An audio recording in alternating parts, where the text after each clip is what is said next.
Two foreigners killed in Jamaica. Meanwhile, Jamaica's For Justice asks Prime Minister to rein in Horace Chang police policy to shoot and kill. As the mayhem continues, 11 persons killed within 24 hours.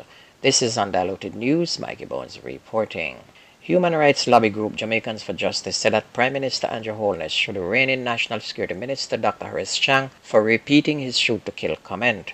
Speaking at Alaska Jamaica Constabulary Force Saluting Our Heroes Award ceremony held in New Kingston on Friday, Dr. Chang urged police officers to defend themselves when they are confronted by armed thugs. Dr. Chang added that the only time the gunmen should have left is the time it takes to do the post-mortem. Executive Director of Jamaicans for Justice, Michael Jackson, said Dr. Chang's comment is unbecoming for the office that he holds, adding that it also goes against the JCF's use of force policy. She explained that while police officers should defend themselves against attacks by criminals, they should respond with reasonable force. She warned police officers could be in trouble with the law for using excessive force. Last year, Dr. Chang had urged members of the security force to shoot to kill when challenged by gunmen, noting that the country was spending too much to treat criminals at public health facilities. Meanwhile, opposition leader and People's National Party President Mark Golding is blasting the Andrew Holness-led government for granting the recent fare increase to public transport operators.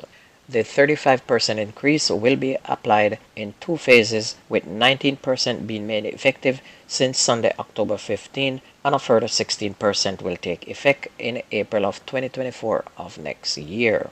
He said while the increase was needed to support the earnings of public transport operators, the government could have undertaken several other measures to cushion the impact rather than allowing citizens to bear the brunt of the hike.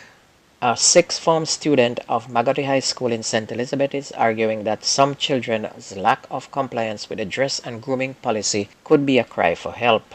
Kevina Rowe said that the rebellion from children stems from deeper issues in their homes and communities. As a result, she is urging the Ministry of Education to create intervention for these students. And parents who allow students to dress like vagabonds leaving their home, going to school, also need psychiatric evaluation as well as those giving them dunce bags to take to school. More on the Beaches Stout murder trial. The convicted contract killer in the murder of Portland businesswoman Tonya McDonald on Monday testified that he wanted to tell the woman about the plot to kill her but found it hard.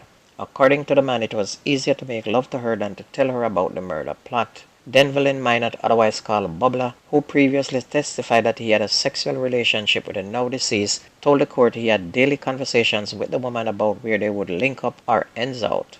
Minot claimed he and Tonya would often meet at the pier during her lunch period. Pressed by defense attorney Christopher Townsend, Minot said, "I'd take her to my house enough times and I tried to tell her, but it did not work out." Mr. Townsend asks, after speaking to her every day, only one time you tried to tell her that? Minot agreed with Townsend's suggestion that the words couldn't come out. Tonya's husband, Everton Beaches Stout McDonald, and his co-accused Oscar Barnes are on trial for the murder of the 32-year-old businesswoman. Minot, who is serving 19 years in prison for his role in the murder, testified that Beaches Stout had contracted him in 2020 to kill Tonya for a fee of $3 million, but that he subcontracted the job to Oscar Barnes.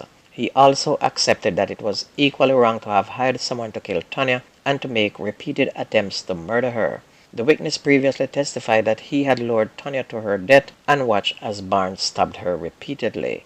The woman's partially burnt body was found along a deserted road in Sherwood Forest in Portland on July 20 of 2020.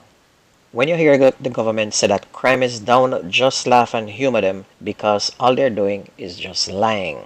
11 men and 1 woman was killed in less than 24 hours between Sunday and Monday. And here is about 2 of those stories.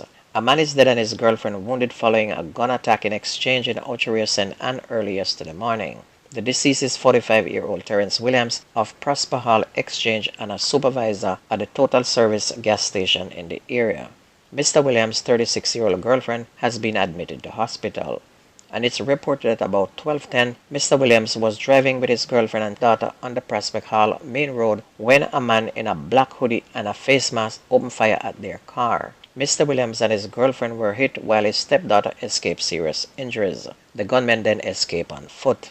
The police found Mr. Williams slumped over the steering wheel of the car, which had crashed into a wall. He was later pronounced dead and his girlfriend taken to hospital for treatment. Meanwhile, two brothers were shot, one fatally, along the Ricketts River Main Road in Frumin, Westmoreland on Sunday afternoon. The deceased has been identified as 64-year-old Cleveland Hamilton, otherwise called Baya, of Ontario, Canada, who had been visiting the community.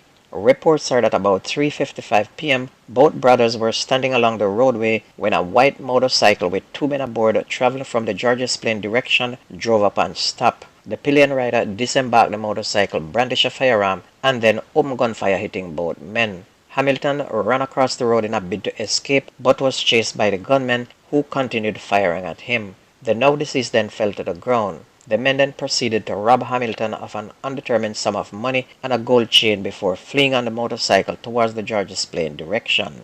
The other brother was transported to the hospital by relatives, where he was admitted in a serious condition, whilst Hamilton was pronounced dead on arrival. A 55-year-old U.S. resident was stabbed to death and her 35-year-old son taken into police custody following an incident on Wavell Avenue in St. Andrew yesterday morning as well. The dead woman has been identified as Marvel Johnson from Northwest 30th Street in Lauderdale in Florida.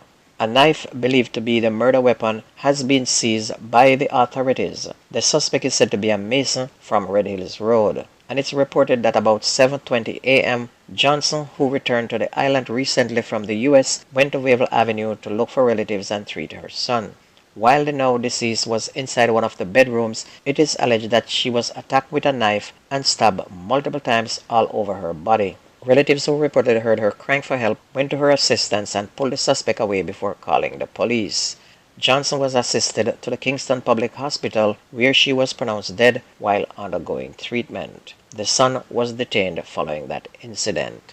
On to sports. Defending champions Mount Pleasant are happy with their season-opening 1-0 win over Portmore United in the second game of a doubleheader at Draxall on Sunday as the Jamaica Premier League got underway. Gawain Austin, who made the switch from Portmore United in the off-season, scored the only goal of the game in the 25th minute to start Mount Pleasant title defense in style. And in the first game of the doubleheader, newly promoted Lime Hall Academy of St. Anne and former winners Montego Bay United played out a 0-0 draw in a game wherein both teams had good scoring chances. And in the other game, Tivoli Gardens had a 3-0 win over Waterhouse in their opening game on Sunday, and in the fourth match, Humble Lions edged newcomer Treasure Beach of St. Elizabeth 1-0. On to DaCosta Cup. DaCosta Cup's second round continues today with 3 matches in the home and away. Stets, who won the first game 1-0, will play Irwin, while Glenmore, who were 3-0 winners, should find it a lot easier at home against Morant Bay.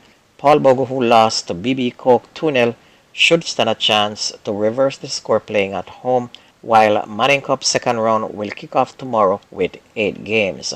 And don't forget that the best Manning Cup and DaCosta Cup reports takes place on this here radio station. And if you ever miss the news on this station, please go to YouTube, type in Jamaican Undiluted News, listen, like, share, and subscribe to keep it going. That's news and sports on your favorite radio station. My name is Mikey Bones. I gone.